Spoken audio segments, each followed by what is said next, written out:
Halo Bunda, kali ini Min dan Mia akan membuat kue mochi ketan hitam. Temenin yuk! Nah, langkah pertama aku akan menyangrai tepungnya terlebih dahulu.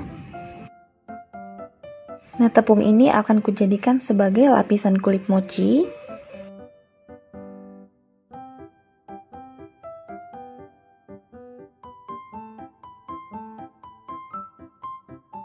Nah, setelah tepungnya matang, matikan kompor, lalu kita pindahkan ke wadah, kemudian sisihkan. Lanjut, sekarang aku akan membuat mochinya. Di sini aku menyiapkan tepung ketan hitam, masukkan ke dalam wadah seperti ini. Tambahkan susu bubuk biar lebih enak. Lalu masukkan air secara bertahap sambil diaduk-aduk.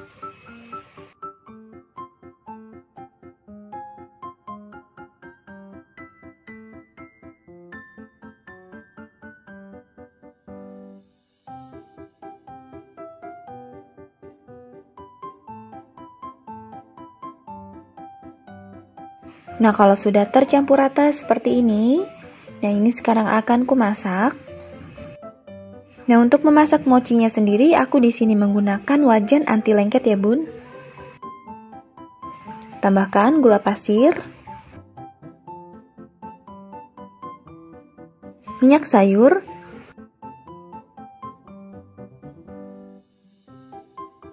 kemudian aduk lagi sampai benar-benar tercampur rata. Setelah tercampur rata, ini langsung aku nyalakan kompornya. Ini akan kumasak dengan api sedang aja ya, Bun.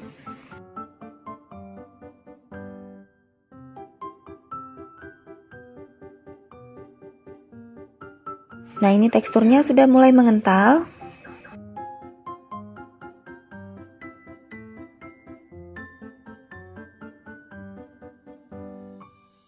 Nah, ini akan kuaduk terus sampai matang.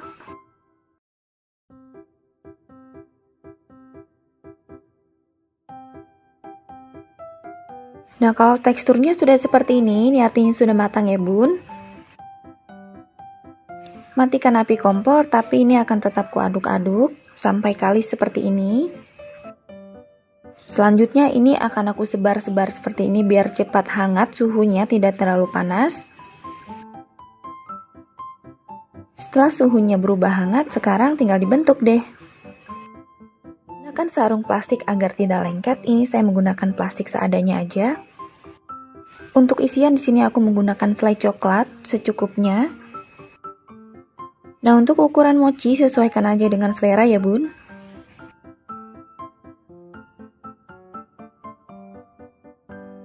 Nah, ini sudah bulat. Kalau sudah bulat langsung aja masukkan ke dalam tepung yang tadi sudah disangrai. Dan lakukan tahapan ini sampai semua adonan mochinya habis. Nah, ini adalah mochi setelah dilumuri dengan tepung ya, Bun, ya, yang tadi sudah disangrai. Nah, sekarang akan kususun dalam wadah seperti ini.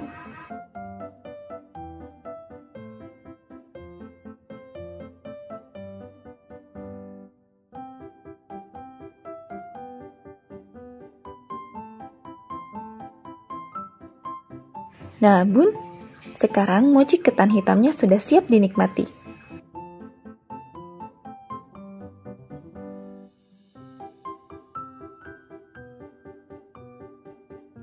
Nah, ini akan kupotong untuk melihat bagian dalamnya seperti apa.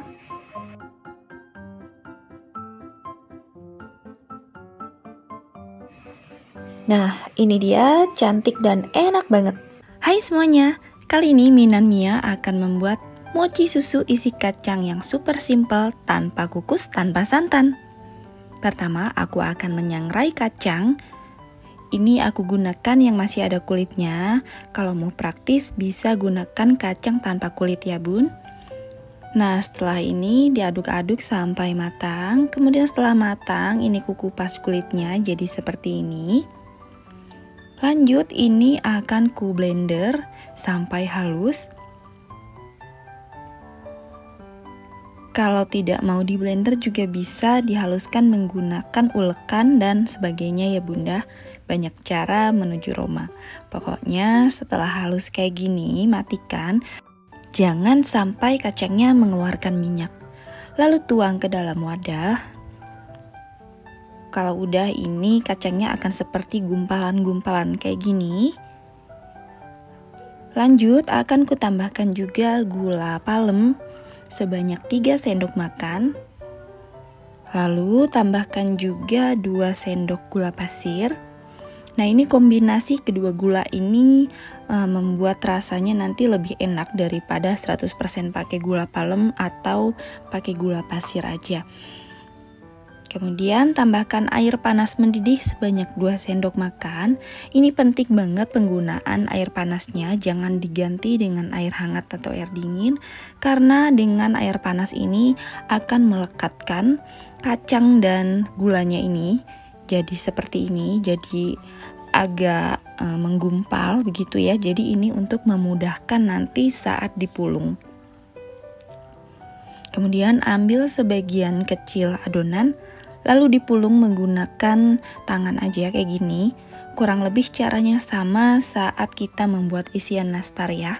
Nah, kalau udah bulat-bulat kayak gini, taruh aja di wadah dan lakukan sampai adonan habis.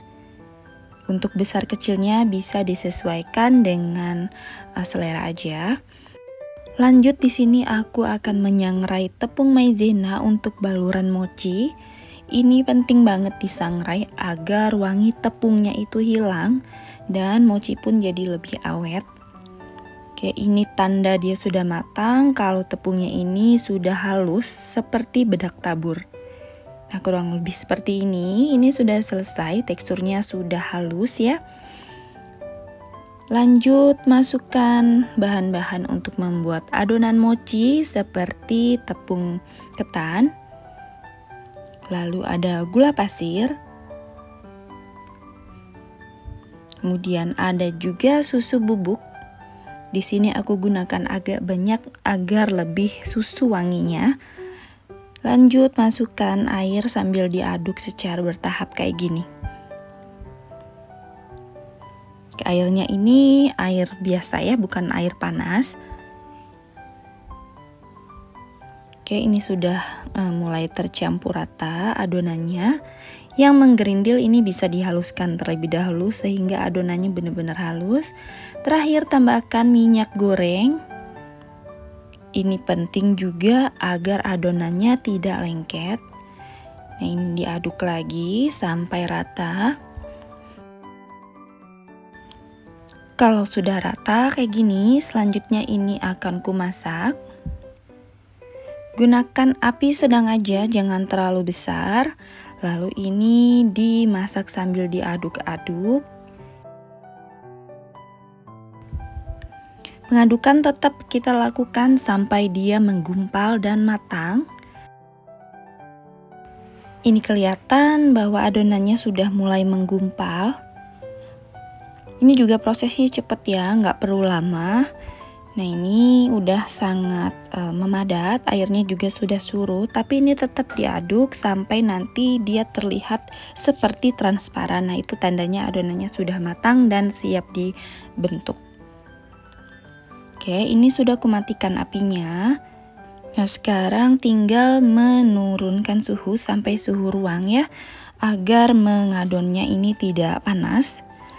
Nah, ini biar tidak lengket, aku beri taburan tepung lagi di bagian atasnya. Ini bisa menggunakan tepung taburan maizena yang sudah disangrai tadi.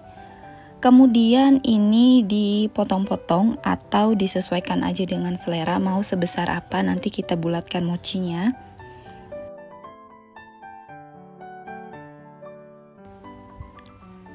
Nah, ini aku gunakan scraper aja untuk membagi-bagi adonan. Ambil satu buah adonan, masukkan isian yang tadi sudah dibuat, kemudian ini ditutup sambil dibulatkan. Jangan lupa gunakan sarung tangan agar tidak lengket. Kalau terlalu lengket juga boleh ditambah dengan baluran tepung. Kemudian masukkan ke dalam maizena yang sudah disangrai tadi. Mudah banget kan membuatnya? Sekarang mochinya sudah jadi, tinggal dibulat-bulatkan aja sampai semua adonannya habis ya. Nah, ini sudah semua dibulatkan, aku dapat 33 piece. Nih, kita coba ya. Ini enak banget, mochinya wangi susu, isiannya juga pas banget. Nah, Bunda selamat mencoba di rumah.